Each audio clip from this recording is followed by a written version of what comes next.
جعل في السماء بروجا وجعل فيها سراجا وقمرا منيرا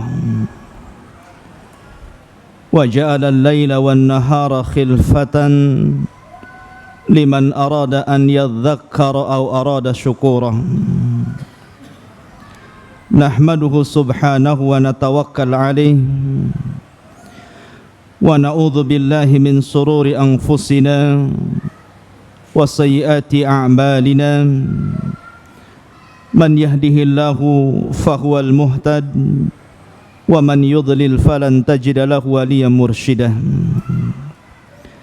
أشهد أن لا إله إلا الله وحده ربي لا شريك له ولي الصالحين وأشهد أن محمدا عبده ورسوله وصفيه ومختاره على خلقه وخليله أرسله الله رحمة للعالمين أما بعد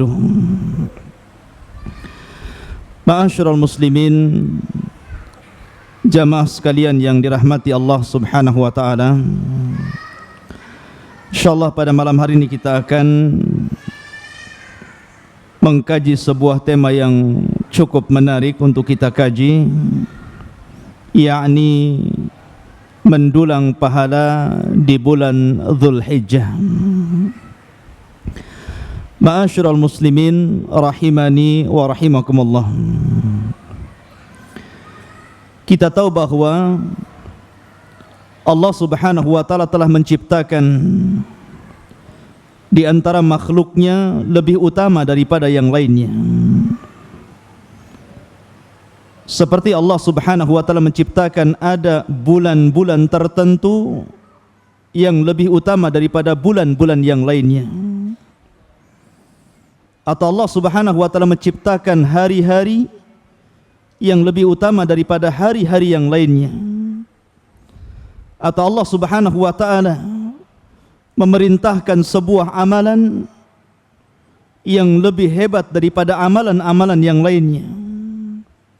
Begitulah Allah Subhanahu wa taala melebihkan satu dengan yang lainnya.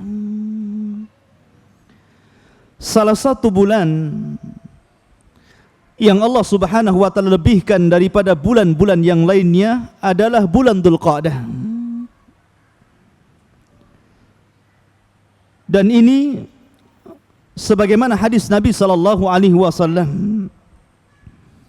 ketika Nabi sallallahu alaihi wasallam haji yang dikenal dengan Hajjatul Wada', haji terakhir, salah satu wasiat Nabi sallallahu alaihi wasallam adalah inna dima'akum wa amwalakum wa a'radakum haramun ka hurmati yaumikum hadha fi syahrikum hadha fi baladikum hadha.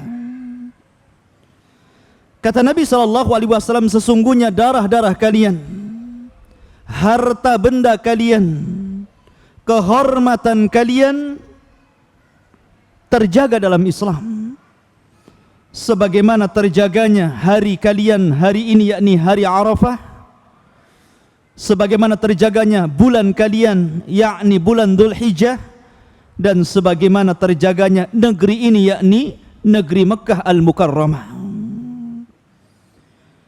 Di sini Nabi SAW menyebutkan bulan Dzulhijjah, fi syahrikum hadha, di bulan kalian ini, maksudnya bulan Dzulhijjah. Kalau kita ikhwatu fiddin melihat di dalam Al-Quran tepat pada ayat 36 surat At-Taubah, Allah Subhanahu wa taala telah mengecualikan dari 12 bulan menjadi 4 bulan yang sangat suci, yang disebut dengan Ashhurul Hurum, bulan-bulan yang sangat suci. Allah berfirman dalam Al-Quran, minha arba'atun hurum. Dari 12 bulan itu, kata Allah Subhanahu wa taala, kami kecualikan ada 4 bulan yang disebut dengan 4 bulan yang suci. Kemudian Nabi SAW mentafsirkan Taubah 36 dengan sabdanya, salasatun mutawaliyah Dzulqa'dah wa Dzulhijjah wal Muharram war Rajabul Mudhar bainal Jumadi wa Sya'ban. Nabi SAW menyebutkan 4 bulan suci itu adalah Dzulqa'dah, dan kita masuk sekarang di bulan Dzulqa'dah. Kemudian Dzulhijjah, kemudian Muharram, dan bulan di antara Jumadil Akhir dan Sya'ban, yakni bulan Rajab. Inilah bulan-bulan yang disebut dalam Al-Quran sebagai bulan suci atau Ashhurul Hurum. Lah dari 4 bulan yang disebut dengan Ashhurul Hurum, yang paling utama adalah Dzulhijjah. Dan di bulan Dzulhijjah ini, ikhwatu fiddin, ada hari-hari. Yang hari-hari di bulan Dzulhijjah ini lebih hebat dari seluruh hari dalam setahun. Jadi dalam bulan Dzulhijjah ini, ikhwatu fiddin, ada 10 hari. Yang 10 hari ini lebih hebat, lebih mulia, lebih agung dari seluruh hari-hari dalam setahun. Bahkan menjangkau hari-hari di bulan Ramadan. Artinya hari-hari di bulan Ramadan tidak lebih mulia daripada hari-hari di bulan Dzulhijjah, tepat pada 10 awal bulan Dzulhijjah, kecuali 10 akhir bulan Ramadan, maka tentu lebih mulia daripada 10 awal bulan Dzulhijjah. Tapi selain daripada 10 akhir Ramadan, maka hari-hari di bulan Ramadan tidak lebih agung, tidak lebih istimewa dibandingkan dari 10 awal bulan Dzulhijjah. Akan tapi ikhwatu fiddin, ini banyak dilalaikan manusia. Banyak di antara kita yang melewati 10 awal bulan Dzulhijjah dan lewat begitu saja. Perhatikan sebuah hadis yang dikeluarkan Imam Muslim dalam sahihnya. Nabi SAW bersabda, "Ma min ayyamin al-amalu salihu ahabba ila Allah min hadhil ayyamil ashri." Kata Nabi SAW, tidak ada hari-hari. Di sini Allah Rasul SAW mengatakan, tidak ada hari-hari secara mutlak dalam setahun yang amalan saleh di dalamnya lebih dicintai oleh Allah Subhanahu wa taala daripada 10 awal bulan Dzulhijjah. Allah menafikan seluruh hari dalam setahun. Tidak ada hari-hari apapun di bulan apapun yang lebih mulia ketika Anda melakukan amal saleh daripada orang yang melakukan amal saleh di 10 awal bulan Dzulhijjah, kecuali 10 akhir Ramadan tentunya. Dan di sini Nabi SAW menggunakan kalimat al-amalu saleh, lamul istighraq, amal-amal saleh. Artinya seluruh amal saleh apapun. Tidak mesti puasanya, tidak mesti salatnya, tidak mesti qiraatul Qur'annya, tidak mesti zikirnya, tapi seluruh amalan yang dikatakan saleh maka masuk dalam hadis ini. Tidak ada hari-hari yang amal saleh di dalamnya lebih dicintai Allah daripada orang yang beramal saleh di 10 awal bulan Dzulhijjah. Kemudian para sahabat Nabi SAW heran ketika itu. Kemudian mengatakan, "Ya Rasulullah, walal jihadu fi sabilillah." Wahai Rasul, apakah amalan-amalan saleh itu sebanding dengan jihad di jalan Allah Subhanahu wa taala? Kenapa para sahabat mempermisalkan dengan jihad? Karena di mata sahabat Rasul tidak ada amalan yang lebih agung daripada jihad. Tidak ada amalan yang lebih tinggi daripada jihad, yang merupakan dzirwatus sanamil Islam. Karena orang jihad itu ikhwatu fiddin penuh pengorbanan. Dia tinggalkan keluarganya, dia tinggalkan rumahnya, dia tinggalkan desanya, dia tinggalkan kerabatnya, bahkan dia harus menyerahkan nyawanya. Terkadang dia harus menghabiskan hartanya, terkadang dia harus menghabiskan waktunya. Makanya jihad amalan tertinggi dalam Islam. Sehingga para sahabat Nabi sallallahu alaihi wasallam membandingkan amalan tersebut dengan jihad. Apakah ya Rasulullah, orang yang beramal di awal bulan Dzulhijjah itu sebanding dengan jihad? Maka Nabi sallallahu alaihi wasallam mengatakan walal jihadu fi sabilillah, tidak sebanding. Masih besar orang yang beramal saleh di 10 awal bulan Dzulhijjah, di mana salat antum lebih utama daripada jihad, sedekah antum lebih utama daripada jihad, salat duha antum lebih utama daripada jihad, qiyam lail antum lebih utama daripada jihad, bacaan Quran antum lebih utama daripada jihad, zikir antum lebih utama daripada jihad. Seluruh ibadah yang besar ataupun yang kecil lebih utama daripada jihad. Itu maksudnya gitu. Kecuali, kata Rasul, ada kecualinya. Illa rajulun kharaja binafsihi wa malih walam yarji' min dhalika syai'un. Kecuali kalau yang berangkat jihad itu dia bawa seluruh hartanya, dia bawa jiwanya, kemudian dia tidak pernah pulang lagi ke rumahnya alias syahid, baru sebanding pahalanya. Tapi kalau seandainya dia hanya berjihad saja, berperang di jalan Allah, walaupun dia taruhkan nyawa dan hartanya, tapi dia masih hidup, maka orang yang beramal di awal bulan Dzulhijjah masih lebih utama daripada orang yang jihad di jalan Allah Subhanahu wa taala. Itu maksudnya. Jadi luar biasa ikhwan. Ini pembahasan yang luar biasa. Membahas tentang keutamaan dan mendulang pahala di 10 awal bulan Dzulhijjah. Baik, ma'asyiral muslimin rahimani wa rahimakumullah.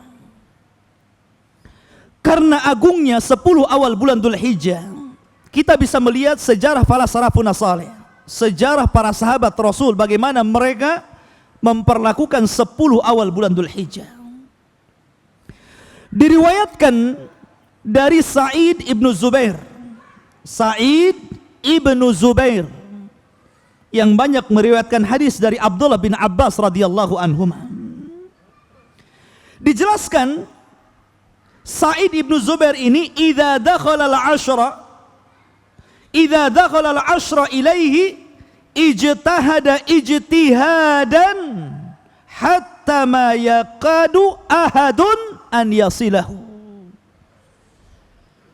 Diriwayatkan dari Sa'id ibnu Zubair radhiyallahu an, beliau apabila masuk di 10 awal bulan Dzulhijjah, maka beliau mengeluarkan seluruh tenaganya, mengeluarkan seluruh waktu-waktunya, berijtihad, bersungguh-sungguh untuk beribadah kepada Allah Azza wa Jalla, sehingga hampir-hampir siapapun tidak bisa menemui Sa'id ibnu Zubair pada 10 awal bulan Dzulhijjah karena sibuk beribadah kepada Allah Subhanahu wa taala. Susah mau ketemu Sa'id ibnu Zubair ini. Dia habiskan waktu-waktunya untuk zikir, baca Quran, qiyamul lail, salat duha, seluruh ibadah dia lakukan, sehingga orang sulit berjumpa dengan Sa'id ibnu Zubair. Berbeda dengan kita. Kita sulit dijumpai bukan karena sibuk ibadah ya, tapi sibuk kerja. Kapan kita ketemu? Aduh, anak enggak bisa ini. Jam segini anak kesini, jam segitu anak ke situ. Nanti jam segini juga ada janjian, nanti malam juga ada gitu kan. Jadi sibuknya kita ini karena kerja gitu. Atau menyibukkan diri, enggak kerja enggak ibadah, tak tahu sibuk sendiri dia. Ma'asyiral muslimin rahimani wa rahimakumullah. Sehingga Ibnu Zubair pernah mengatakan dalam sebuah riwayat, kata beliau, la tutfi'u surujakum ayyamal ashri. Jangan pernah kalian padamkan lampu-lampu rumah kalian, terutama di 10 awal bulan Dzulhijjah. Bahasa Ibnu Zubair ikhwatu fiddin ini kinayah bahwa beliau tidak pernah menghabiskan malamnya untuk tidur. Kata-kata beliau, jangan pernah padamkan lampu rumah kalian di 10 awal bulan Dzulhijjah, ini sebuah kinayah bahwa beliau Ibnu Zubair radhiyallahu an habiskan waktu malamnya untuk qiraatul Quran, untuk salat witir, untuk tahajud, untuk tadarru ila Allah azza wa jalla. Itulah amalan salafun salih, ikhwan. Itulah amalan para salafun salih. Menghabiskan waktu-waktunya untuk ibadah kepada Allah azza wa jalla. Bahkan mereka habiskan malamnya untuk taqarruban ila Allah azza wa jalla. Ma'asyiral muslimin rahimani wa rahimakumullah. Pertanyaan pun muncul. Kenapa 10 awal bulan Dzulhijjah lebih istimewa dibandingkan hari-hari yang lain dalam setahun kecuali 10 akhir Ramadan? Kenapa? Kenapa? Apa istimewanya? Al-Hafidz Ibnu Hajar rahimahullahu taala menyebutkan dalam kitabnya Fathul Bari Sahih Bukhari, Fathul Bari syarah daripada Sahih Bukhari, kata beliau, anna sababa fi imtiyazi ashri dzil hijjati ala baqiyatil ayyami limakan ijtima'i ummahatil ibadati fiha fa innaha la yajtami'u fiha as-salatu was-siyamu was-sadaqatu wal-hajj wa la ya'ti biha fi ghairiha. Apa kata beliau? Kata Al-Hafidz Ibnu Hajar rahimahullahu taala, sesungguhnya sebab istimewanya 10 awal bulan Dzulhijjah itu dibandingkan dengan hari-hari yang lain karena terkumpul padanya ummahatul ibadah, terkumpul padanya pokok-pokok seluruh ibadah. Seluruh ibadah terkumpul di 10 awal bulan Dzulhijjah ini, ikhwan. Dan tidak terkumpul pada hari-hari selain 10 awal bulan Dzulhijjah. Di 10 awal bulan Dzulhijjah Anda bisa mengumpulkan salat, puasa, sedekah, haji, qiraatul Quran, berkurban. Sebutkan ibadah yang lainnya. Ada di 10 awal bulan Dzulhijjah. Tapi mari kita membahas tentang bulan Ramadan. Mungkin Anda bisa salat, Anda bisa puasa, Anda bisa zakat, tapi Anda tidak bisa haji di bulan Ramadan. Anda tidak bisa haji di bulan Ramadan. Kalau Anda haji di bulan Ramadan, Anda tawaf sendiri, Anda sa'i sendiri, Anda di Arafah sendiri, sendirian. Siapa kawan yang ada? Ya. Karena haji tidak disyariatkan di bulan Ramadan. Ya. Di bulan Ramadan Anda ingin berkurban? Bisa? Tidak bisa. Ya. Kurban itu hanya ada di bulan Dzulhijjah, tepat pada 10 awal bulan Dzulhijjah, dan sisanya ayyamut tasyrik setelahnya, 11, 12 dan 13. Tapi Ramadan Anda tidak bisa berkurban. Tapi bulan Dzulhijjah seluruhnya antum bisa lakukan. Antum bisa berpuasa, antum bisa bersedekah, antum bisa berzikir, qiraatul Quran, antum bisa haji, antum bisa kurban. Dan antum bisa melakukan ibadah apapun. Dan seluruh ibadah lebih hebat daripada jihad di jalan Allah subhanahu wa ta'ala.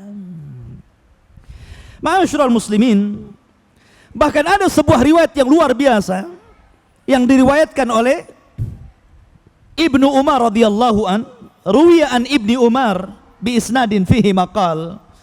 Tapi sanadnya memang masih diperbincangkan para ulama hadis. Annal amala fil ashri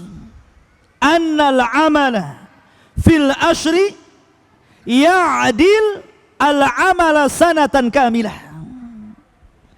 Bahwa orang yang mengamalkan sebuah amalan di 10 awal bulan Dzulhijjah itu sebanding pahalanya dengan orang yang beramal dengan amalan selama setahun lamanya. Luar biasa ikhwan. Ya.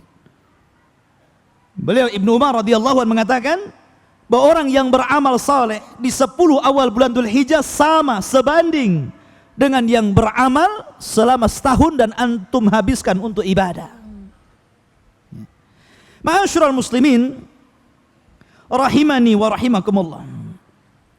Di antara keistimewaan yang disebutkan dalam Al-Qur'an, Allah Subhanahu wa taala sampai bersumpah dalam Al-Qur'an akan keistimewaan 10 awal bulan Dzulhijjah. Allah Subhanahu wa taala berfirman dalam ayat yang antum sering baca. Sering baca mungkin ya, sebagian antum lah. Wal fajri wa layalin ashri. Kira-kira sering baca enggak di salat antum wal fajr? Jarang kayaknya. Kulhu inna a'tayna wal asri itu saja yang banyak. Wal fajri wa layalin ashr. Demi waktu fajar dan demi 10 awal bulan Dzulhijjah. Layalin ashri menurut pendapat jumhurul ulama, mayoritas para ulama yang dinukil dari pendapat Mujahid, Ibnu Zubair, Ibnu Abbas dan yang lainnya, dan ini adalah qaulul jumhur, perkataan mayoritas para ulama, layalin ashri al-murad asyru Dzulhijjati, 10 awal bulan Dzulhijjah. Dan tidaklah Allah bersumpah terhadap makhluknya, melainkan makhluk yang dijadikan sumpah itu memang memiliki keistimewaan di sisi Allah Subhanahu wa taala. Ini di antara Al-Qur'an yang menjelaskan tentang keistimewaan bulan Dzulhijjah atau 10 awal bulan Dzulhijjah. Kemudian ayat yang kedua, Allah Subhanahu wa taala berfirman ketika menceritakan tentang kisah Nabi Musa. Allah firmankan dalam Al-Qur'an, "Wa wa'adna Musa 30 lailan, thumma atmamnaha bi ashrin, fatamma miqatu rabbih 40 lailan." Allah berfirman dalam Al-Qur'an, "Wa wa'adna Musa 30 lailan." Dan kami janjikan dengan Musa 30 laila, selama 30 malam. Jadi Allah menjanjikan bertemu dengan Musa untuk berdialog dengan Musa 30 lailan, 30 hari. Kata para ulama tafsir, 30 hari di sini adalah 30 hari di bulan Dzulqa'dah. Jadi Nabi Musa berangkat dari kaumnya, kemudian diserahkan kepada Harun saudaranya. Berangkatlah Musa ke Bukit Tursina. Sampai di Bukit Tursina pada tanggal 1 Dzulqa'dah. Maka Musa pun berpuasa selama 1 bulan Dzulqa'dah 30 hari.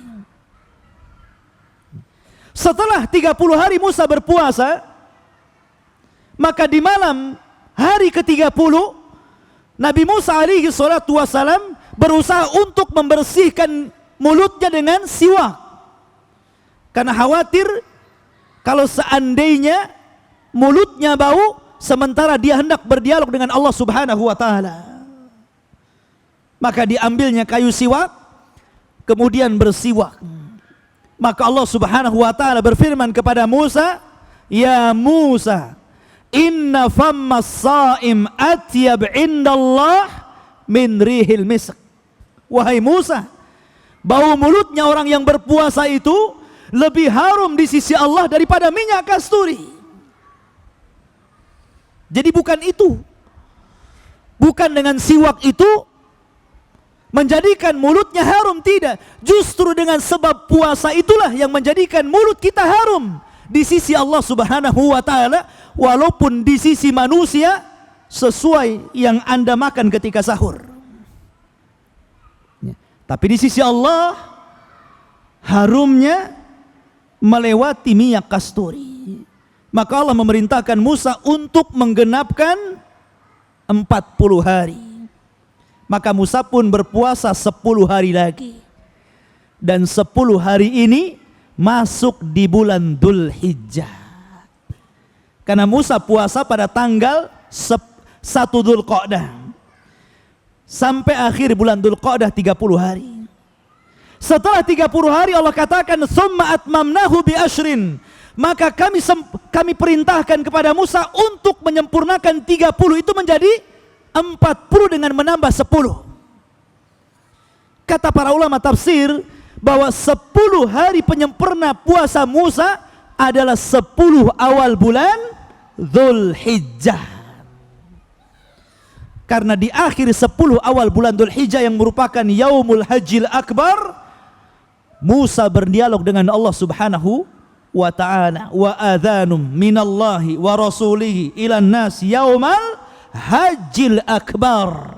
Kapan haji akbar? Yaumun nahar, hari penyembelihan, yang Rasul SAW katakan, ma min ayyamin afdal, tidak ada hari-hari yang lebih utama di sisi Allah min yaumin nahri thumma yaumil qar. Tidak ada hari-hari yang lebih istimewa di sisi Allah kecuali hari penyembelihan, tanggal 10 bulan Dzulhijjah, kemudian Yaumul Qar, kata Rasul. Ya. Ma'asyiral muslimin rahimani wa rahimakumullah. Maka Allah Subhanahu wa taala menjadikan dialog Nabi Musa dengan Allah Subhanahu wa taala dan dialog Allah dengan Nabi Musa alaihi salatu wassalam, wa kallamahu rabbuh wa kallamallahu Musa taklima, itu tepat di 10 awal bulan Dzulhijjah. Istimewa ikhwan. Maka 10 awal bulan Dzulhijjah ini sangat istimewa. Oleh karena itulah maka karena istimewanya bulan Dzulhijjah, maka sudah selayaknya kita harus memuliakan bulan Dzulhijjah, terutama 10 awal bulan Dzulhijjah. Kemudian ayat yang ketiga, Allah Subhanahu wa taala berfirman dalam Al-Qur'an dalam surat Al-Maidah ayat 3. Ayat yang ma'ruf, sering kita dengar dan kita baca. Allah Subhanahu wa taala berfirman, "Al-yauma akmaltu lakum dinakum wa atmamtu alaikum ni'mati wa raditu lakumul Islam madina." Pada hari ini, kata Allah, aku sempurnakan untuk kalian agama kalian. Kita harus bangga ikhwan bahwa agama kita ini sempurna. Agama kita ini agama yang sempurna, tidak berhajat kepada penambahan dan tidak berhajat kepada pengurangan. Sempurna. Ya. Karena dalam agama kita ikhwatu fiddin terhimpun seluruh syariat yang terpisah dari syariat-syariat sebelum Islam. Terkumpul sesuatu yang terpisah dalam kitab-kitab yang Allah turunkan sebelum Islam, Allah gabungkan dalam Al-Quran. Makanya Islam adalah syariat yang sempurna. Kemudian Allah katakan, aku sempurnakan kepada kalian nikmatku, dan tidak ada nikmat yang lebih utama daripada nikmatul hidayah, dan tidak ada nikmat hidayah yang lebih utama daripada nikmatul islami was sunnah. Nikmat Islam dan sunnah. Aku sempurnakan nikmatku untuk kalian, dan aku reda Islam sebagai agama kalian. Ayat ini turun ikhwatu fiddin, kata ulama tafsir mengatakan tepat pada hari Arafah. Kapan hari Arafah? Pada tanggal 9 bulan Dzulhijjah. Berarti masih masuk di 10 awal bulan Dzulhijjah. Karena hari Arafah itu tanggal 9. Seluruh jamaah haji wukuf di padang Arafah pada tanggal 9. Selain jemaah haji, mereka puasa yang disebut dengan puasa Arafah, yang Nabi SAW sabdakan, yukaffiru sanatal madhiyatal baqiyah, bahwa puasa Arafah itu menghapuskan dosa setahun ke belakang dan setahun yang akan datang. Yukaffiru sanataini, menghapuskan dosa 2 tahun berturut-turut. Ma'asyiral muslimin rahimani wa rahimakumullah, ayat ini turun pada hari Arafah. Orang-orang Yahudi ikhwatu fiddin ketika mendengar turunnya ayat ini, mereka datang kepada sahabat Rasul dan mereka mengatakan, lau nuzilat hadhil ayah, seandainya diturunkannya ayat ini alaina ma'syaral yahud, untuk kami bangsa Yahud, lattakhadna dzalika ida, tentu kami akan jadikan hari turunnya ayat tersebut sebagai hari raya untuk kami bangsa Yahudi. Lihat, orang Yahudi bangga loh.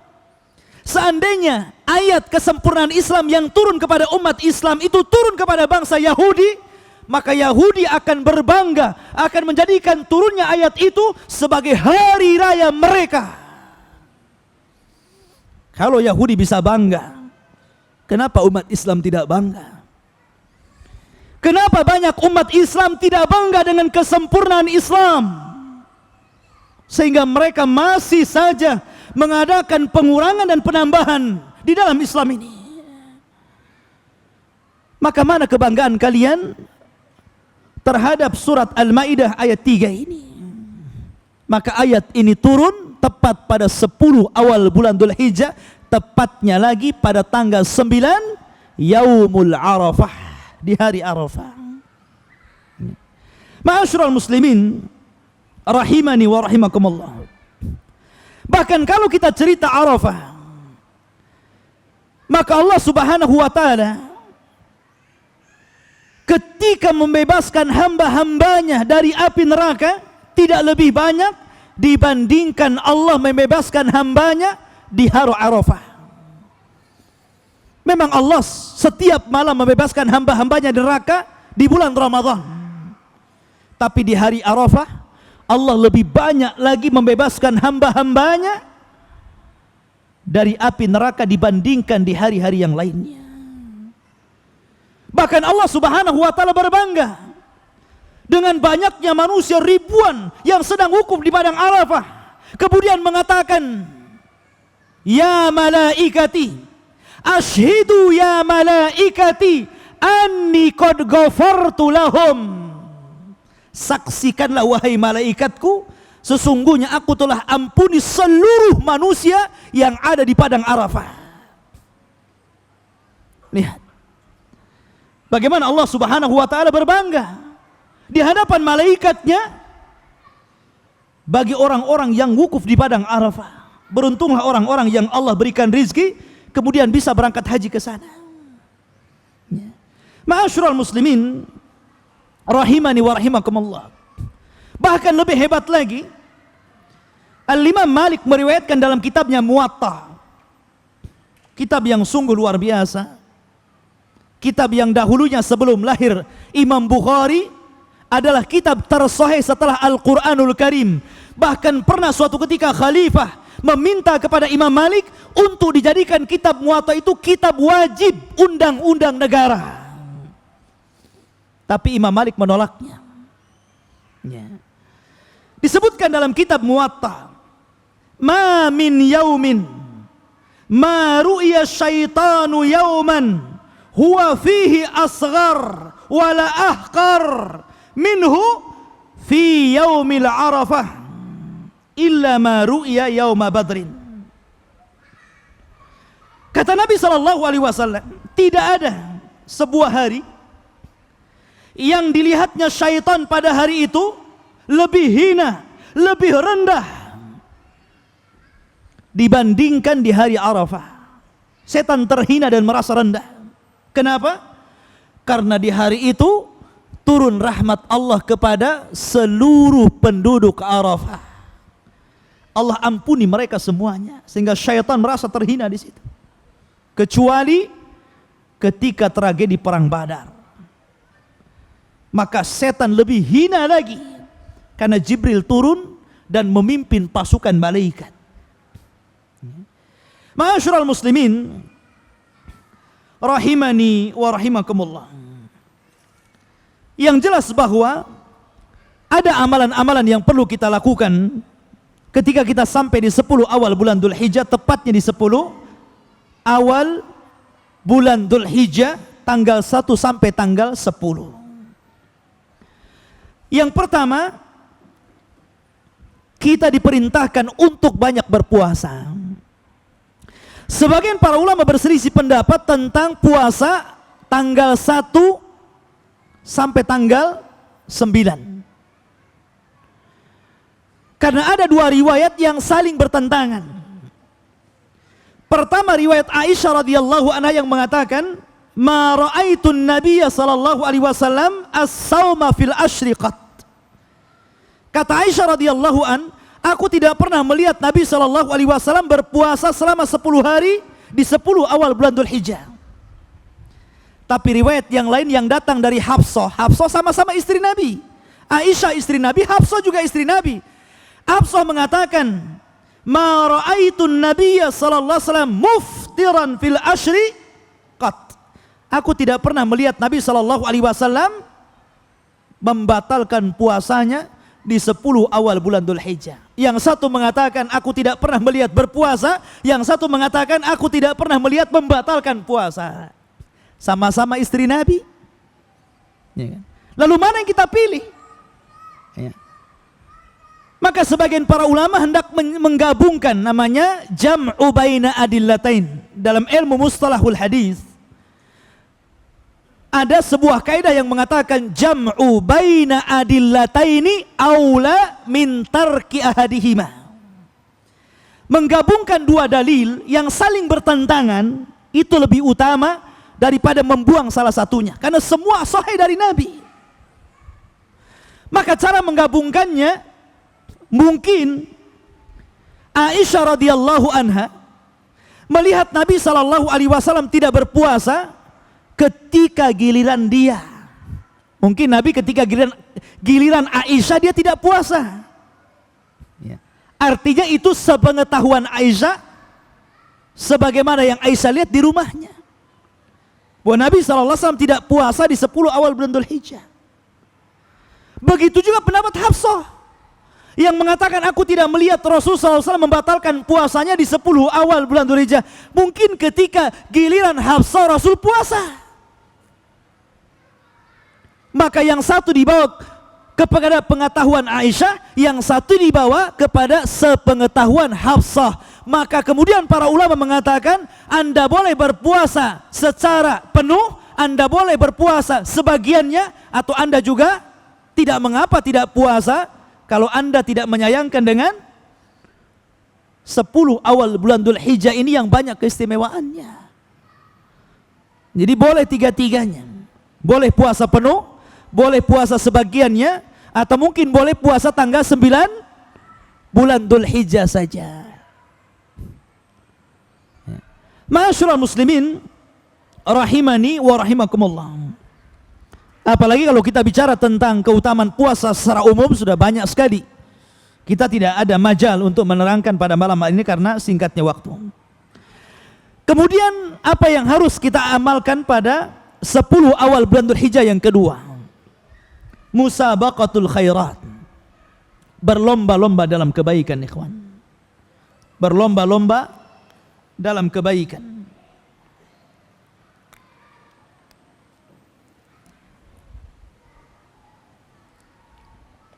Ikhwatu fiddin yang dimuliakan Allah Azza wa Jal, seorang muslim apabila mendengar ayat-ayat atau hadis-hadis Nabi sallallahu alaihi wasallam yang menerangkan tentang sebuah keistimewaan hari ataupun ibadah, maka sudah selayaknya seorang mukmin atau muslim tergerak untuk mengamalkan amal saleh. Itu kewajiban seorang muslim seperti itu.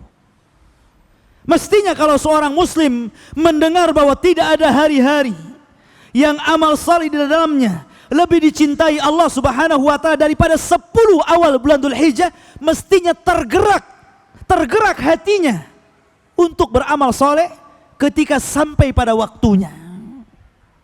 Itulah kewajiban seorang muslim. Sebab kalau seandainya Anda seorang muslim kemudian masuk di 10 awal bulan Dzulhijjah, kemudian Anda tinggalkan begitu saja, dipertanyakan keimanannya. Karena tidak bergerak keimanannya. Ya. Maka musabaqatul khairat, berlomba-lomba dalam kebaikan, ini penting. Apalagi kalau Nabi SAW menempatkan memang tempatnya dengan kedudukan yang lebih utama dibandingkan dengan yang lainnya. harinya lebih utama dibandingkan dengan hari yang lainnya, dan amalannya juga lebih utama dibandingkan dengan amalan-amalan yang lainnya.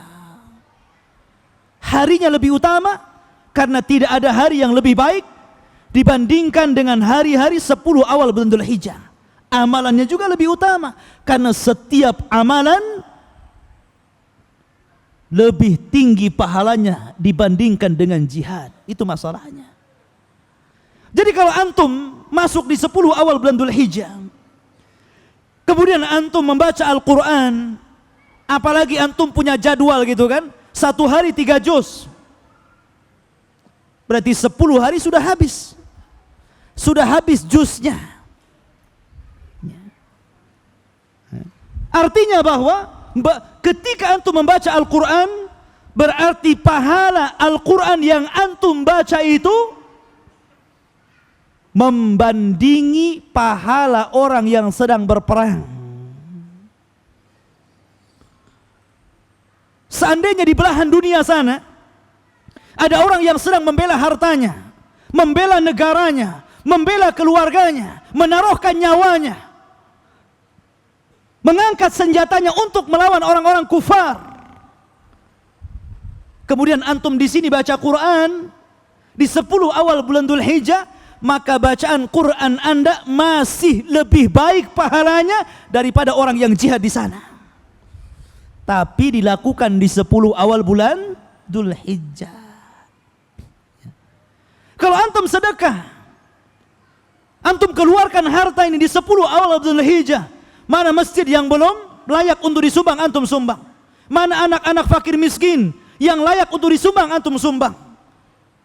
Mana tempat-tempat yang antum layak untuk sumbang, antum sumbang. Maka sedekah antum yang antum berikan di awal 10 awal bulan Dzulhijjah masih lebih baik pahalanya daripada orang yang jihad mengangkat senjata melawan orang-orang kafir. Dan sedekah yang paling tinggi adalah sedekah berkurban pada waktunya. Jadi sedekah yang paling tinggi nanti tepat pada tanggal 10 Dzulhijjah, ketika uang antum belikan kambing, belikan sapi, belikan unta, dan antum sedekahkan. Tidak ada harta yang disedekahkan yang paling utama daripada harta yang disedekahkan untuk berkurban pada waktunya. Subhanallah, ikhwan. Anda berzikir seperti Nabi SAW mengatakan dalam sebuah riwayat, kata Nabi SAW, ala adullukum bi khairi min a'malikum wa azkaha inda malikikum wa arfauha fi darajatikum wa khairun lahu min infaqi dhahabi wal waraq wa khairun lahu min an talqau aduwakum fatadribu a'naqahum wa yadribu a'naqakum. Qalu bala ya Rasulullah. Qala dzikrullahi azza wa jalla. Lihat, amalan zikir saja kalau antum lakukan di luar 10 awal bulan Dzulhijjah itu pahalanya sudah besar. Kata Nabi SAW, maukah aku tunjukkan kepada kalian amalan terbaik yang mampu mensucikan kalian di sisi Rabb kalian, yang mampu mengangkat derajat kalian, yang lebih baik daripada orang yang berinfak dengan seluruh emas dan peraknya, yang lebih baik daripada jihad melawan musuh-musuh kalian, Anda membunuh atau Anda dibunuh. Maka para sahabat bertanya, tentu wahai Rasul, amal apa itu? Maka Rasul mengatakan zikrullah, zikir kepada Allah. Kalau zikir di luar 10 awal bulan Dzulhijjah saja sedemikian tingginya pahala di sisi Allah Azza wa Jalla, bagaimana pula kalau Anda lakukan di 10 awal bulan Dzulhijjah? Maka perbanyaklah zikir. Perbanyaklah zikir, baik zikir yang khusus sebagaimana sabda Nabi sallallahu alaihi wasallam, afdalu ma qultu ana wan nabiyyuna min qabli la ilaha illallah wahdahu la syarikalah lahul mulku wa lahul hamdu wa huwa ala kulli syai'in qadir. Kata Nabi sallallahu alaihi wasallam, seutama-utama yang aku katakan dan seluruh nabi juga mengatakannya adalah la ilaha illallah wahdahu la syarikalah lahul mulku wa lahul hamdu wa huwa ala kulli syai'in qadir. Perbanyak zikir seperti ini. Perbanyak zikir yang seperti ini. Atau zikir-zikir yang lainnya. Subhanallah wa bihamdihi subhanallahil azim. Yang disebutkan oleh Nabi sallallahu alaihi wasallam kalimatani khafifatani 'alal lisani tsaqilatani fil mizan habibatani 'alar rahman. Dua kalimat yang ringan di lisan, berat dalam timbangan, dicintai Ar-Rahman. Subhanallah wa bihamdihi subhanallahil azim. Atau antum membaca doa ini, zikir seperti ini. Ya. Atau membaca subhanallah, subhanallah. Barang siapa yang mengucap subhanallahil azim, ghurisat lahu nakhlatun fil jannah, maka akan ditanam pohon-pohon kurma di sorga. Silakan banyak zikir. Ya. Terutama di 10 awal bulan Dzulhijjah. Ma'asyurah ataupun qiraatul Quran. Maka itu juga salah satu ibadah yang sangat utama dilakukan di 10 awal bulan Dzulhijjah. Kemudian juga ibadah yang tak kalah pentingnya dilakukan di bulan Ramadan, dilakukan di bulan 10 awal bulan Hijjah adalah ibadatul haji. Jadi antum yang Allah takdirkan bisa berangkat, bersyukurlah kepada Allah Azza wa Jalla. Tapi himmah semangat haji orang dulu itu jauh lebih besar daripada semangat haji orang sekarang. Walaupun orang dulu itu susah-susah. Orang dulu kan susah-susah, mereka harus nabung 1000 celengannya sampai ditaruh di bawah bantal gitu kan. Kemudian sudah banyak disempurnakan dengan jual sawah, disempurnakan dengan jual kebun. Orang dulu walaupun susah bisa haji, padahal perjalanan pun jauh, bisa sebulan naik kapal gitu kan. Tapi lihat semangat orang dulu, ibadah haji luar biasa dibandingkan dengan semangat orang sekarang. Sekarang haji itu nunggu jadi pejabat, nunggu jadi PNS, ya, biar bisa utang di bank. Ya. Jadi beda gitu semangat orang dulu. Kenapa? Karena orang dulu itu ikhwan tahu tentang fadilah haji, keutamaan orang haji. Ya. Dan Nabi SAW ikhwan ketika memberikan pahala untuk orang yang haji, bukan hanya sebatas raja'a kayaumin waladathu ummuh, dia pulang dari tanah suci seperti bayi yang baru dilahirkan. Tidak cukup sampai di sini. Sebenarnya ini sudah luar biasa gitu kan. Orang pulang dari haji sudah nggak punya dosa kan hebat. Walaupun mungkin sebelum haji seluruh maksiat dia lakukan, ternyata dia haji ke Mekah dan Allah Subhanahu wa taala berikan predikat dengan haji mabrur, kemudian pulang kayaumin waladathu ummuhu, seperti bayi yang baru dilahirkan, itu luar biasa. Tapi Rasul sallallahu alaihi wasallam tidak mencukupkan sampai di sini. Kata Nabi sallallahu alaihi wasallam, al-hajjul mabrur laisa lahul jaza indallahi illal jannah. Haji yang mabrur tidak pantas apapun balasannya kecuali surga. Karena dia telah menggabungkan ibadah harta dan ibadah badan. Anda bisa bayangkan ikhwan, orang berangkat haji itu perlu kesabaran, sabar ketika nabung. Dia pisahkan antara uang halal dan haram.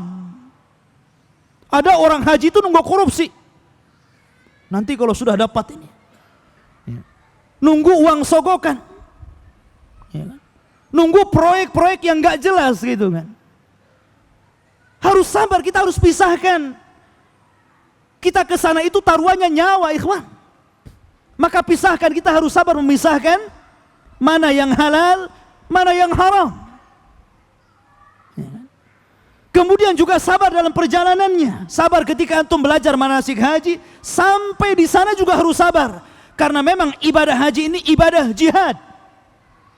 Harus kesungguhannya luar biasa, ekstra dibandingkan ibadah yang lainnya. Makanya ikhwatu fiddin yang dimuliakan Allah Azza wa Jalla, ada satu kisah yang menakjubkan di zaman dahulu ulama salaf. Dan kisah ini disebutkan oleh Al-Imam Al-Qurtubi. Al-Imam Al-Qurtubi dalam tafsirnya. Dahulu ada seorang ulama di zaman tabi'in, Muhammad ibn Sirin, yang ma'ruf, setiap ucapannya dijadikan kaidah bagi kaum muslimin. Seluruh ucapannya, terutama dalam bab akidah, dijadikan rujukan oleh para ulama sampai hari ini. Muhammad ibn Sirin. Ketika Muhammad ibn Sirin haji ke Mekah dan dia duduk di sekitar haram, ja'a rajulun yas'al Ibn Sirin. Seorang laki-laki datang dan bertanya kepada Ibn Sirin. Maka orang ini mengatakan kepada Ibn Sirin, "Anta ya Ibn Sirin, ji'ta min ain?" Wahai Ibn Sirin, kamu datang dari mana? Maka kemudian Ibn Sirin mengatakan, "Ana ji'tu min biladin ba'id." Saya datang dari negeri yang jauh. Saya dari Irak menuju Mekah sini. Asiru min biladi syahraini kamilain. Aku berjalan dari Irak menuju Mekah 2 bulan berturut-turut. Dan zaman dulu ikhwan, antum jangan bayangkan seperti zaman sekarang, naik pesawat tidak ada. Kalau memang tidak ada laut, ya naik unta. Kalau naik kuda mungkin mustahil, karena kuda bisa mati di jalan nih. Naik unta atau jalan kaki. Atau naik kapal sekedarnya gitu, taruhannya nyawa, bisa saja terguling kapalnya gitu. Maka kemudian orang ini mengatakan, "Idzan anta min jiranil haram." Kalau perjalananmu cuma 2 bulan, berarti kamu tetangganya orang-orang yang berada di tanah haram Mekah. Ya. Ibnu Sirin mengatakan, bagaimana mungkin aku tetangganya penduduk Mekah, sementara perjalananku dari Irak menuju sini 2 bulan. Tetangga ini Yaman, nah itu tetangga. Ini saya dari Irak kok dikatakan tetangga. Ya kan? Maka orang ini mengatakan, adapun saya datang dari wara'an nahar. Ya, wara'an nahar, belakangnya Rusia sana.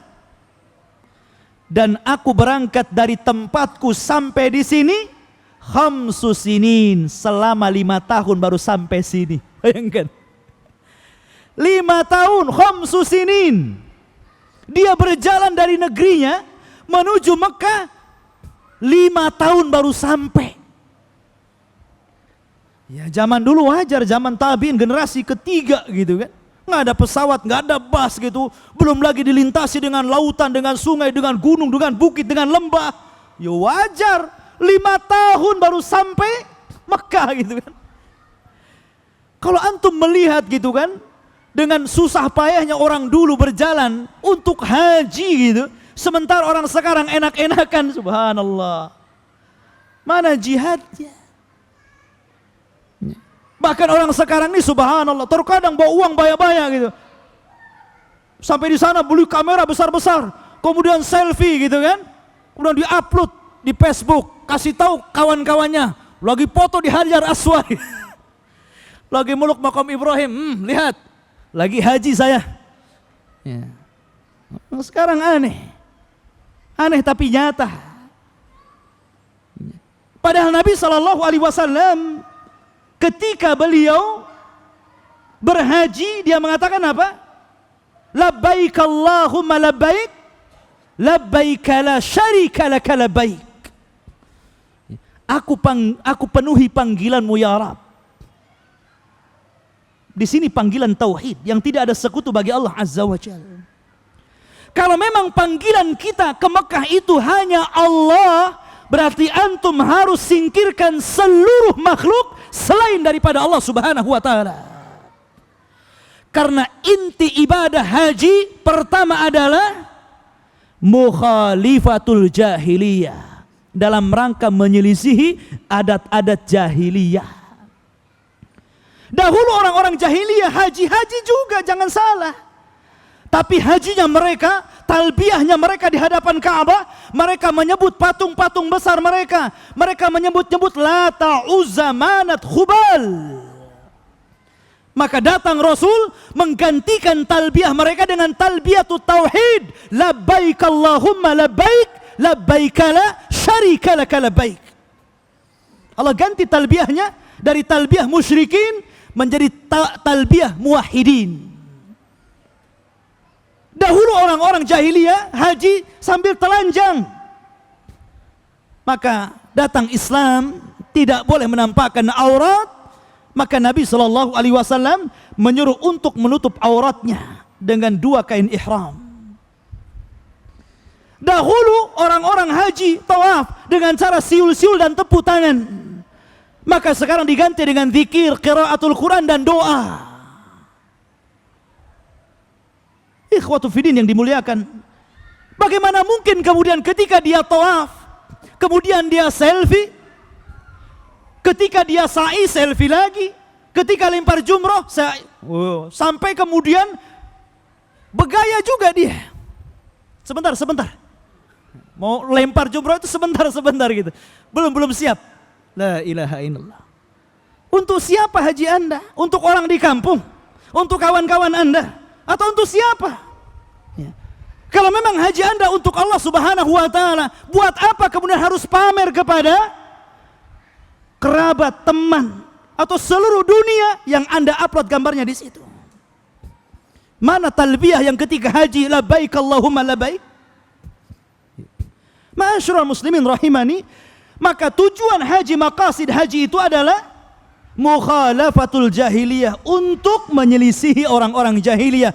Makanya haji, Nabi SAW pernah berwasiat kepada haji wada. Ketika haji wada, kata Nabi SAW, fa inna kulla amrin min umuril jahiliyati maudu'un tahta qadami. Kata Nabi SAW, maka seluruh perintah, seluruh perkara-perkara, adat-adat jahiliyah, dengan kedatanganku aku hapuskan. Tidak ada lagi adat jahiliyah setelah kedatanganku. Tidak boleh lagi melakukan tradisi-tradisi jahiliyah. Bagaimana mungkin sekarang orang-orang haji dari Indonesia, wanita-wanita, ibu-ibunya, sampai di sana, di tenda-tenda, berani membuka jilbab. Sebagian mereka na'udzubillah memakai pakaian desanya gitu kan, sampai kelihatan na'udzubillah. Ya wajar kalau orang-orang Arab melotot gitu kan. Siapa yang disalahkan? Ini perkara-perkara jahiliyah.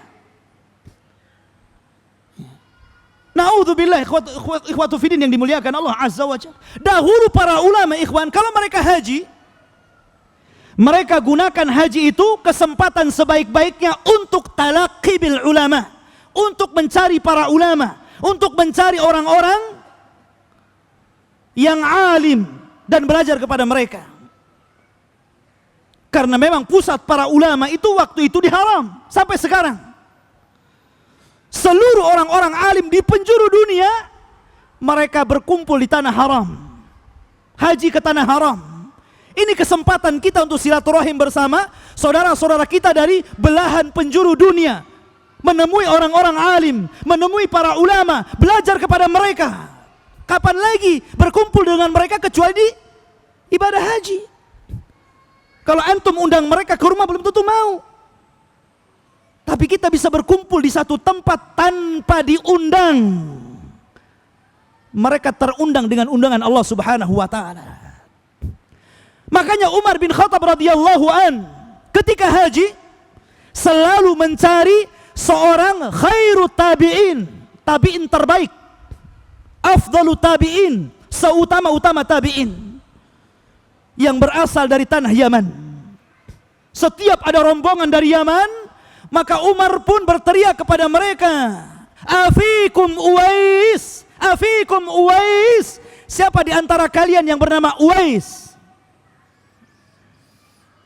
Maka orang-orang pun terdiam. Tidak ada, wahai Amirul Mukminin. Tahun kedua, tahun ketiga, tahun keempat, 10 tahun Umar haji mencari-cari Uwais Al-Qarani. Setelah 12 tahun, 12 kali haji, baru di tahun ke-12 hajinya Umar. Umar naik kepada jamaah Yaman dan mengatakan, afikum Uwais, apakah di antara kalian ada Uwais Al-Qarani? Maka barulah di antara mereka mengatakan, na'am ya Amirul Mukminin, fina Uwais. Di antara kami ada Uwais, tapi Uwais tidak di sini. Uwais sedang mengembala kambing dekat Arafah dan pemilik tuannya orang Mekah. Karena dia orang miskin. Dia adalah orang miskin di antara kami, wahai Amirul Mukminin. Dia tidak punya cukup bekal untuk berangkat haji kemari. Makanya dia bekerja menjadi buruh ketika haji, menjadi penggembala kambing di Arafah. Maka Umar bin Khattab pun berangkat bersama Ali radhiyallahu anhu menemui Uwais Al-Qarani. Dilihatnya Uwais sedang sholat. Kemudian selepas sholat, Umar bertanya, Assalamualaikum. Waalaikumsalam. Kemudian Umar bertanya namanya, Mas muka ya fulan, siapa namamu? Maka dia mengatakan, Ana Abdullah ibn Abdillah. Saya hamba Allah, anak dari hamba Allah. Kata Umar, semua orang seperti itu. Semua orang seperti itu, hamba Allah, dari anak hamba Allah, dari anak hamba Allah. Saya tidak tanya itu, siapa namamu yang bapakmu memberi kamu nama? Maka dia mengatakan, Ana Uwais, saya Uwais Al-Qarani. Maka Ali mengatakan, huwa, itu dia orangnya. Maka Umar mengatakan, ikshaf ala syakil yas. Singkapkan jubah di betis kirimu, sikil aisar. Karena aku mendengar Nabi SAW, Uwais memiliki tanda. Dahulu dia memiliki penyakit albino. Tahu albino? Yang putih semua itu. Kemudian Allah sembuhkan dan Allah sisakan 1 dirham. Dan berada di betisnya. Maka disingkaplah, ternyata betul ada penyakitnya, tinggal 1 dirham. Maka dipeluknya Uwais oleh Umar ibn Khattab radhiyallahu an dan mengatakan, demi Allah, Nabi SAW menyebut-nyebut namamu. Padahal Uwais tidak pernah berjumpa Rasul karena dia tabiin, bukan sahabat. Ya kan? Demi Allah, wahai Uwais, Nabi SAW menyebut-nyebut namamu dan mengatakan wasiat kepadaku, wahai Umar ibn Khattab, kalau engkau berjumpa dengan Uwais Al-Qarni, mintalah doa kepadanya, karena dia law aqsama 'ala Allah la abarrah. Kalau sudah bersumpah atas nama Allah kemudian berdoa, Allah hampir tidak pernah menolak doanya. Maka mintalah doa kepada Uwais Al-Qarni. Maka Umar pun kemudian meminta doa kepada Uwais. Karena yang meminta adalah Amirul Mukminin, maka tidak bisa ditolak oleh Uwais Al-Qarani. Maka dia pun mendoakan sebagaimana permintaan Umar dan Ali radhiyallahu anhum. Maka sebelum pamitan, Umar hendak memberikan harta yang banyak kepada Uwais Al-Qarani, tapi Uwais menolaknya dan mengatakan, wahai Umar, berapalah dirham-dirham yang kau berikan kepada aku dibanding dengan bajuku ini? Belum tentu bajuku ini akan seperti ini sebelum aku bisa menghabiskan dirham-dirhammu. Lihat sandalku. Buat apa sandalku dengan dirham-dirhammu? Seandainya aku ambil dirhammu, belum tentu sandal ini sebagus yang aku pakai dan aku bisa belum menghabiskan dirham-dirhammu. Artinya aku wafat dalam kondisi masih memegang harta kekayaan. Maka apa yang aku akan pertanyakan di hadapan Allah Subhanahu wa taala? Ambil lagi. Maka Uwais pun pergi dan tidak tahu kabarnya dan tidak tahu kematiannya di mana. Kata para ulama, adapun Uwais Al-Qarni diberikan keutamaan oleh Allah Azza wa Jalla, doanya diijabah oleh Allah Azza wa Jalla karena dia banyak berbuat baik kepada orang tuanya. Banyak berbuat baik kepada orang tuanya, makanya doanya mustajab. Taib. Lihat bagaimana Umar ketika haji mencari Uwais. Mestinya kita gitu. Kalau kita datang ke Mekah haji ini, antum tanya, Yang mana ya Syekh bin Bas itu? Saya ingin ketemu. Gitu. Oh, sudah meninggal. Siapa penggantinya? Oh, si Anu, si Fulan ibnu Fulan, Syekh Fulan ibnu Fulan. Ayo kita hadir di majelisnya. Tapi kan kita tidak bisa bahasa Arab. Enggak apa-apa lah, yang penting dengar saja. Mestinya kan begitu. Angguk-angguk saja antum. Nanti tanya ke sebelahnya, Pak paham enggak? Enggak paham, saya juga enggak paham bahasa Arab. Yang penting ambil berkah majelisnya. Jangan sampai saya sibuk gitu kan. Klotermu siapa artisnya? Saya pengen ketemu, saya pengen selfie di mana. Kadang orang ikhwatu fiddin ikut kloter haji umroh itu, ya, pertama tanya harganya, yang kedua siapa artisnya. Kan gitu. Bukan berapa harganya, siapa ustadz sunnahnya, itu yang benar pertanyaannya. Ya. Jadi ikhwatu fiddin yang dimuliakan, jadi tujuan haji adalah mukhalafah umuril jahiliyah, untuk menyelisih adat istiadat orang-orang jahiliyah. Maka bagaimana Anda dikatakan haji mabrur kalau Anda masih melakukan sekutu dengan Allah ketika berada di negeri sana? Bagaimana Anda akan dikatakan haji mabrur kalau Anda belum bisa menutup aurat Anda? Atau mungkin di sana Anda bisa menutup aurat, pulang dicopot lagi auratnya di sini. Bagaimana dikatakan haji mabrur kalau kondisi Anda tidak lebih baik daripada sebelum Anda berangkat? Bagaimana Anda dikatakan haji mabrur kalau pulang dari sana tidak ada ibadah-ibadah yang seharusnya kita lakukan sebagaimana yang Allah perintahkan? Mestinya sholat kita lebih rajin, puasa kita lebih rajin, sedekah kita lebih rajin, dan begitu seterusnya. Baru dikatakan haji mabrur. Ma'asyiral muslimin rahimani wa rahimakumullah. Dan tentunya juga ikhwatu fiddin, di 10 awal bulan Dzulhijjah ada ibadah yang lebih hebat lagi dibandingkan ibadah-ibadah yang lainnya. Di antaranya adalah ibadatul udhiyah, ibadah kurban. Ini kesempatan ikhwan, kita masih ada waktu kurang lebih 1 bulan. 1 bulan mungkin lebih sedikit. Kita akan bertemu dengan ibadah ini. Maka mulai hari ini antum menabung dan menabung. Karena demi Allah ikhwan, tidak ada amalan yang lebih hebat daripada amalan harta, melainkan berkurban pada waktunya. Kalau antum melihat Al-Quran, Allah sering menggandengkan antara perintah salat dan juga perintah kurban. Dan itu Allah sebutkan berkali-kali. Sebagaimana Allah firmankan, fasalli li rabbika wanhar. Salatlah kamu untuk Rabbmu dan berkurbanlah. Inna salati wa nusuki wa mahyaya wa mamati lillahi rabbil alamin. Sesungguhnya salatku, berkurbanku, hidupku dan matiku aku serahkan kepada Rabb semesta alam. Allah gandengkan antara ibadah salat dan kurban. Salat dan kurban Allah sebut satu nafas. Kenapa? Karena kalau kita bicara ibadah badan, tidak ada yang lebih istimewa daripada salat. Tapi kalau Anda bicara tentang ibadah harta, maka tidak ada yang lebih istimewa daripada ibadah kurban pada waktunya.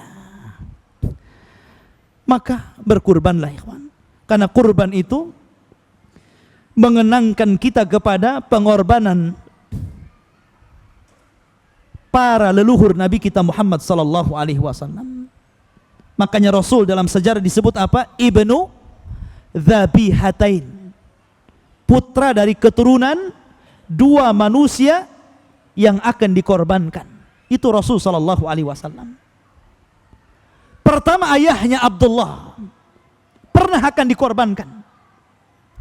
Ketika Abdul Muttalib menemukan air Zam-Zam yang sudah terkubur ratusan tahun, kemudian Abdul Muttalib ingin menjaga kesinambungan, menjaga Zam-Zam agar Zam-Zam jangan jatuh kepada kabilah-kabilah selain Quraisy.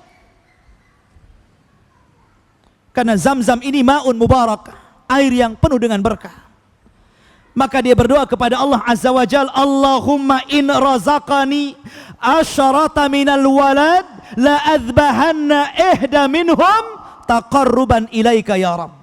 Ya Allah, kalau engkau rizkikan kepadaku 10 anak laki-laki untuk menjaga Zam-Zammu ini, maka aku akan kurbankan 1 di antara mereka untukmu dalam rangka mendekatkan diri kepada Allah Azza wa Jalla.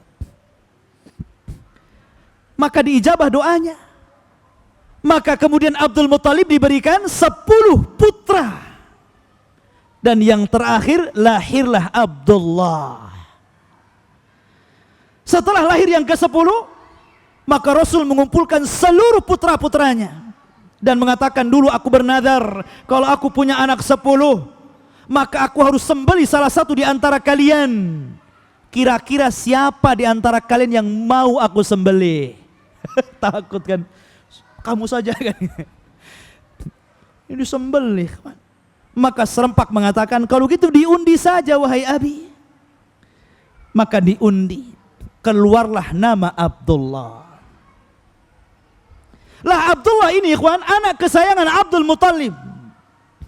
Dari seluruh putra-putra Abdul Muthalib, Abdullah ini anak kesayangan Abdul Muthalib. Dan anak kesayangan dari kabilah Quraisy. Maka orang-orang pun mengatakan, ya Abdullah, kamu sudah gila ya? Akan menyembelih putramu. Sebaiknya engkau datang ke peramal sana, ke dukun atau siapalah keramal sana, tanya peramal, kira-kira ada solusi enggak? Jangan kau sembelih putramu sayang. Maka berangkatlah kepada seorang peramal. Maka peramal ini memberikan solusi kepada Abdullah, kepada Abdul Muthalib. Kata peramal, sediakan 2 warak, 2 tulisan. Yang satu kau tulisi, if'al, lakukan, artinya sembelihlah putramu Abdullah. Kemudian yang satu kertas, la taf'al, jangan kau lakukan, tapi sembelihlah 10 ekor unta sebagai gantinya. Maka digulung, kemudian dilempar. Ternyata keluar if'al, lakukan, artinya sembelihlah putramu. Aduh, gimana ini? Kok yang keluar ini?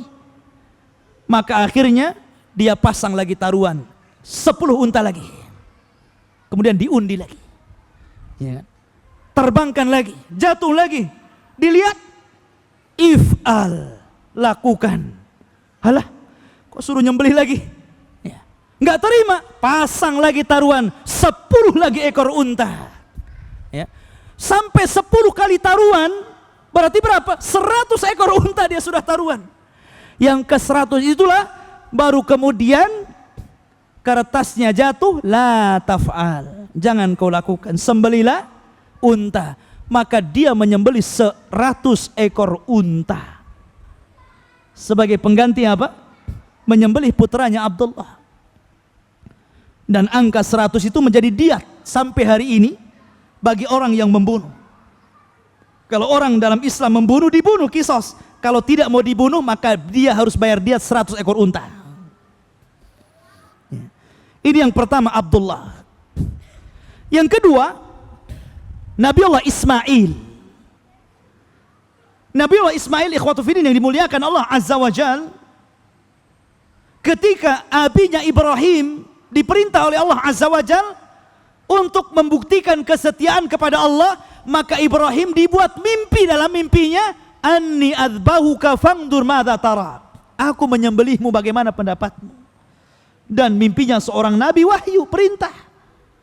Maka keesokan harinya dia panggil Ismail, ya Ismail, bagaimana pendapatmu? Inni ara fi manami, aku mimpi dalam mimpiku, anni adzbahuka fangdur madza tara, aku sembelih dirimu, bagaimana pendapatmu? Maka Ismail mengatakan, ya abatif al ma tu'mar satajiduni insyaallah minas sabirin. Gak apa-apa, lakukan aja. Kalau ini perintah Allah, lakukan saja.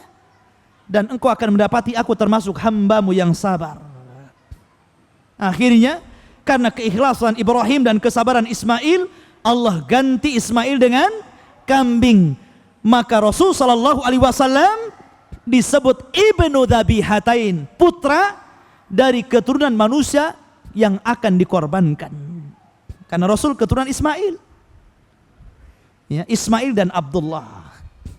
Allahu a'lam, ikhwatu fiddin yang dimuliakan Allah Azza wa Jalla. Intinya bahwa 10 awal bulan Dzulhijjah adalah 10 awal yang sangat istimewa. Lakukan apapun amal saleh yang ada dalam Islam. Apakah zikirnya, baca Qur'annya, puasanya, silaturahimnya, berbuat baik kepada tetangganya, berbuat baik kepada orang tua, menjaga lisan, menjaga hati, zikir hati dan lisan. solat duha, solat witir, solat tahajud, atau apalah ibadah-ibadah yang ada, semua ibadah yang Anda lakukan di 10 awal bulan Dzulhijjah khairun min jihadin fi sabilillah. Semuanya lebih baik daripada jihad di jalan Allah Subhanahu wa taala. Allahu taala bisawab. Kita tutup majelis ini dengan kafaratul majlis. Subhanakallah bihamdika asyhadu an la ilaha illa anta astaghfiruka wa atubu ilaik. Allahu taala alam. Assalamualaikum warahmatullahi wabarakatuh.